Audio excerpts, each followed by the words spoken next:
রাদিয়াল্লাহু আনহু কল আন্না রাসূলুল্লাহ সাল্লাল্লাহু আলাইহি ওয়াসাল্লাম কলা। আবু হুরায়রা হতে বর্ণিত রাসূল মুহাম্মদ সাল্লাল্লাহু আলাইহি ওয়াসাল্লাম বলেছেন, আস-সাইমু লা তুরাদ্দু দাওয়াতুহু, আস-সাইমু সিয়াম সাধনাকারী, লা তুরাদ্দু দাওয়াতুহু তার প্রার্থনা ফেরত দেওয়া হয় না। অর্থাৎ সিয়াম সাধনাকারী যে দোয়া করেন মহান আল্লাহ তাআলা সে দোয়াই কবুল করেন। আর দোয়া ওয়াল মুখুল ইবাদা, দোয়াই হচ্ছে ইবাদতের মগজ, দোয়া হচ্ছে ইবাদতের মূল প্রধান। এই দোয়ার মাধ্যমে ভাগ্য পরিবর্তন হয়। মুসলিমের হাদিসে এসেছে, লা ইউকাদ্দারুল কদরু ইল্লা বিদুআ, দোয়া ব্যতীত ভাগ্য পরিবর্তন হয় না।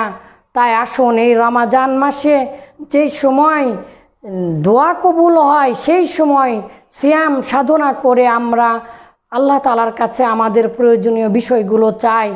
এইরকম সুযোগ আর পাওয়া যাবে না। আপনি সিয়াম সাধনা করত যে অবস্থায় যে দোয়াই করবেন সে দোয়াই আল্লাহ তাআলা কবুল করবেন। আসুন আমরা সকলেই সিয়ামরত অবস্থায় প্রার্থনা করি আল্লাহ যেন আমাদের সকল বিপদ আপদ দূর করে দেন, সকল বালা মুসিবত যেন উঠিয়ে নেন, আমাদেরকে করোনা থেকে যেন রক্ষা করেন, আমরা যেন সচ্ছলভাবে জীবনযাপন করতে পারি।